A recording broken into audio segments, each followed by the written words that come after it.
Hey guys, welcome back to my channel, Road to the Philippines. Today is December 28th, 2020. Just got a few more days left of the year. And I'm hoping 2021 will be a much better year. I just got some gas in my orange beast here. Getting ready to head over to Walmart. If I don't get ran over first. And do me some grocery shopping.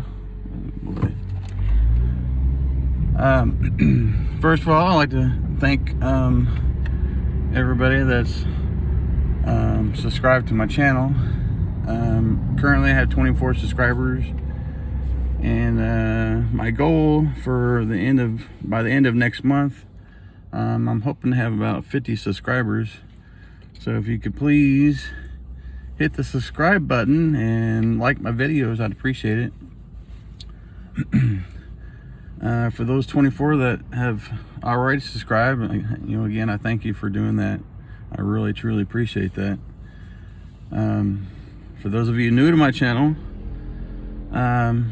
just give you a brief idea what my channel is going to be like. My goal is to do like a video diary, basically. That's what it is. It's a video diary of my life, basically, from going from living here, working in the United States, and eventually I'm going to be retiring over in the Philippines. Yeah, that's my plan.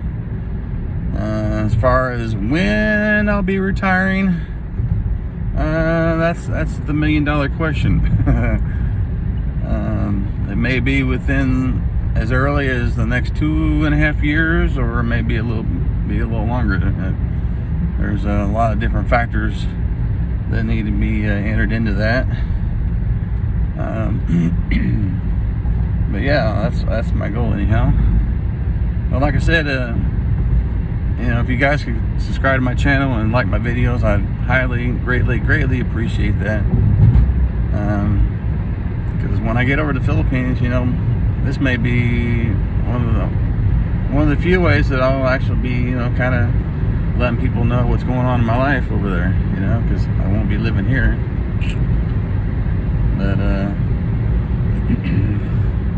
But yeah, right now I'm heading over to Lee Summit, Missouri, to do some shopping over there.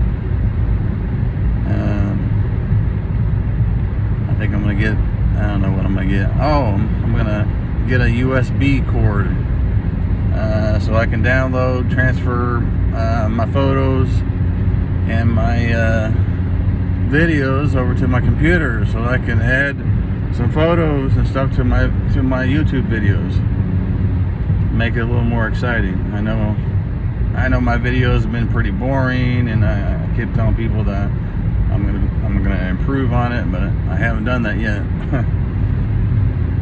So that's my plan for next year, is to have better quality YouTube videos. Also, I'm gonna buy some junk food, because that's one of the things I do every New Year's Eve. Is I binge on junk food, and then I wasn't too successful this year, but I usually go for a good while before I eat any junk food. And next year, yeah, I'm gonna try to see how far I can make without eating a bunch of junk and crap.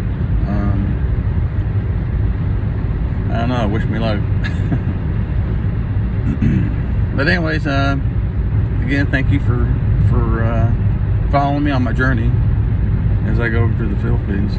Hopefully next year, I'll be able to see Irene. I'm praying and hoping they'll open up over there so I can get over there.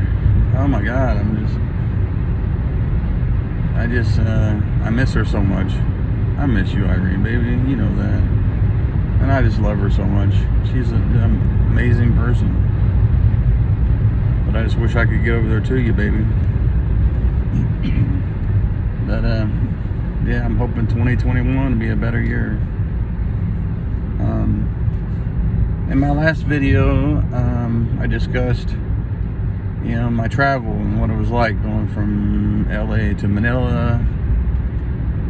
And I was going to talk about how things didn't go so well once I got to Davao City. The flight from Manila to Davao City, it was a much smaller plane. It was like a charter plane. It was Philippine Airlines again, but it was like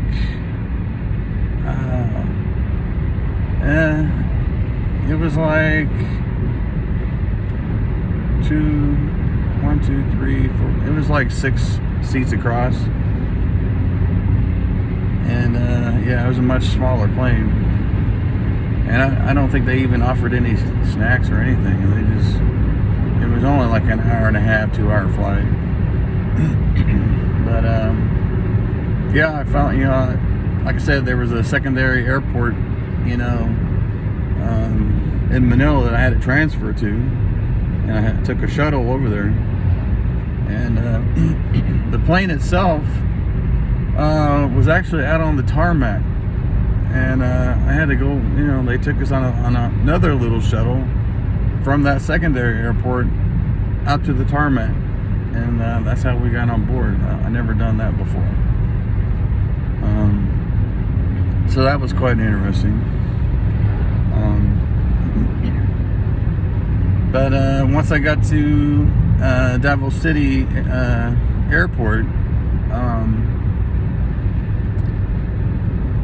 there was like they had some signs posted up saying, that the one sign said, once you got inside the terminal, it was like an arrow saying that if you were like a Philippine resident, to head over to the left side,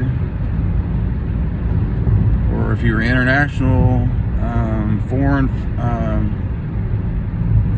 flyer, then to head in the other direction on the right side.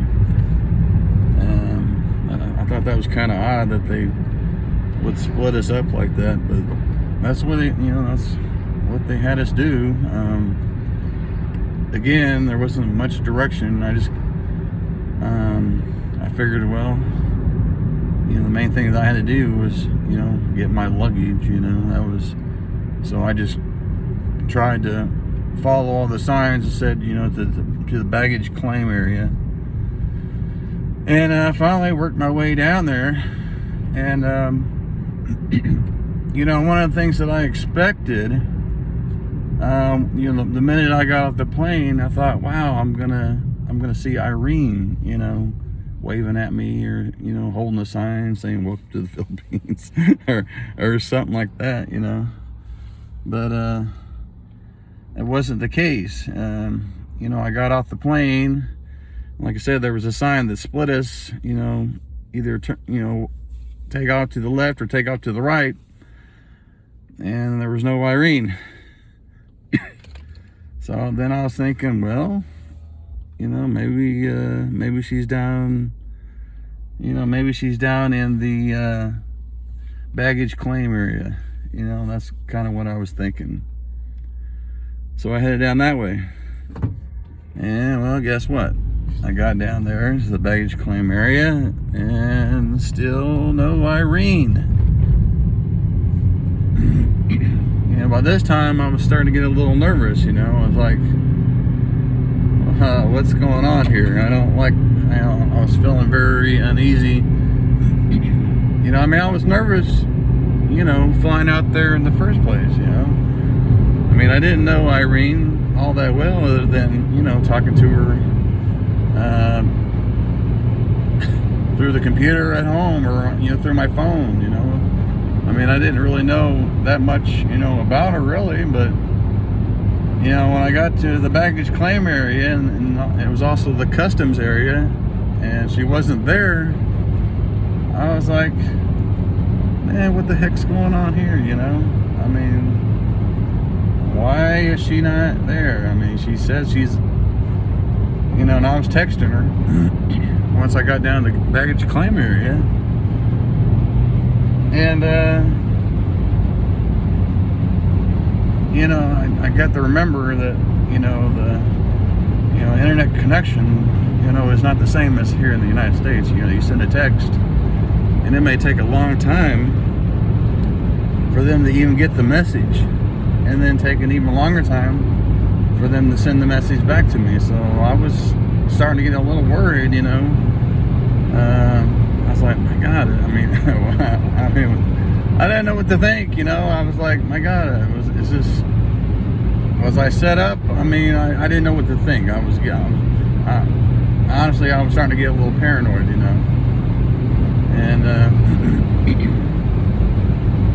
and then eventually, they started offloading the baggages, right? And I'm standing there by the carousel, still waiting for Irene, still no Irene. She told me eventually, after quite a while, she finally sent me a text saying that she was, in front of the airport. I'm thinking, well, why aren't you coming in? If you're here, why aren't you down here and at the baggage claim area, with me here,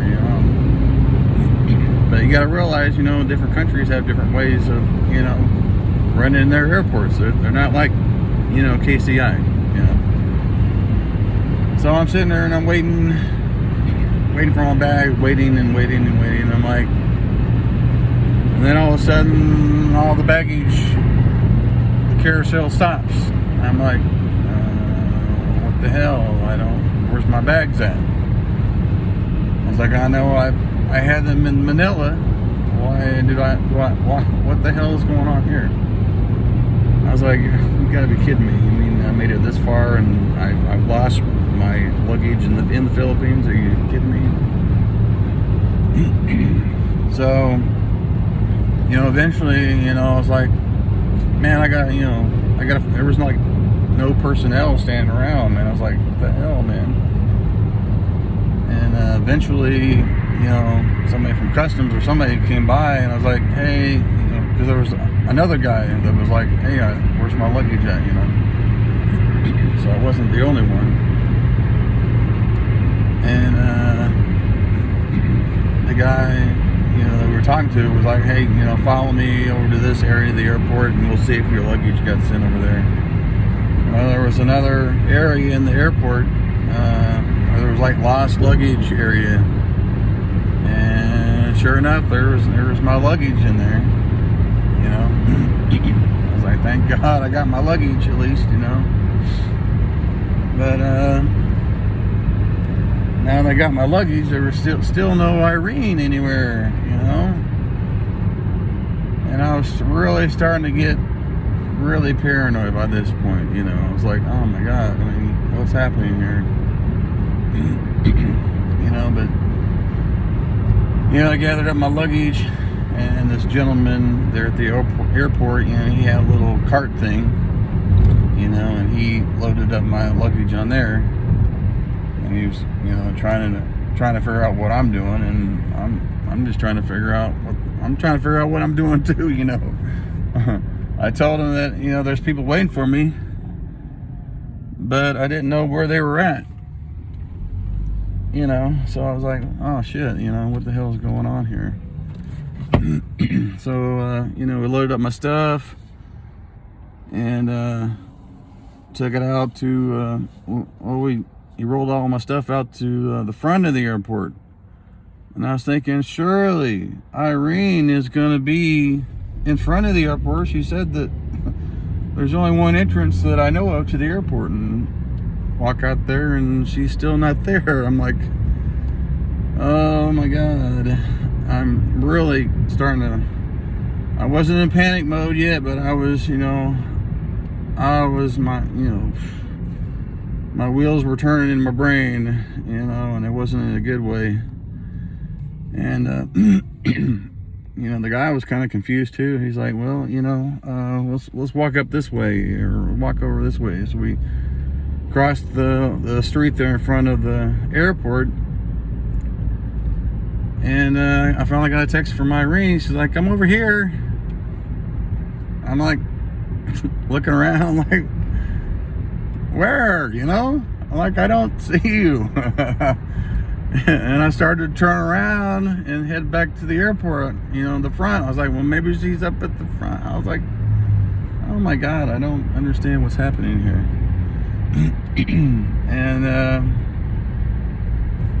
And I started walking back, and then the guy was confused too, because we're like, where is she? She sees us apparently, but I don't see her. And then we turned around again and started walking out to the parking lot, and the guy that was carrying the luggage, he actually noticed somebody like waving at us. And he was like, is that them up there? And I'm like looking around, like, what? I'm like, what? Where are you looking at, dude? I was like, and then I saw somebody way up there kind of waving at us, and I was like, yeah, I guess that's them. I don't know. But yeah, oh man, yeah, I finally got over there to her, and I was kind of at a loss for words. I was like, I was totally surprised. I mean, Irene looked beautiful as ever, and I was, kind of, I didn't know what, I don't know what the conversation was. I was kind of in a haze, all this was new to me, and yeah, I just didn't know what it was all new to me, I never been this far away from home. I was with this beautiful lady, and I was shy, and I didn't really know what to say, except but anyways, I'll let you know how things went on our first interaction, and how things went from there. And hopefully I'll get my USB cord today, so I can transfer some of my videos and my pictures of when I first got there, so I can include them in some of my videos. And in the meantime, if you could please subscribe to my channel and like my videos and share them and hit the bell icon and all that good stuff, I would greatly, greatly, greatly appreciate it. For those of you who have already done that, thank you, thank you, thank you. And please continue to join me on my journey on the road to the Philippines. Later.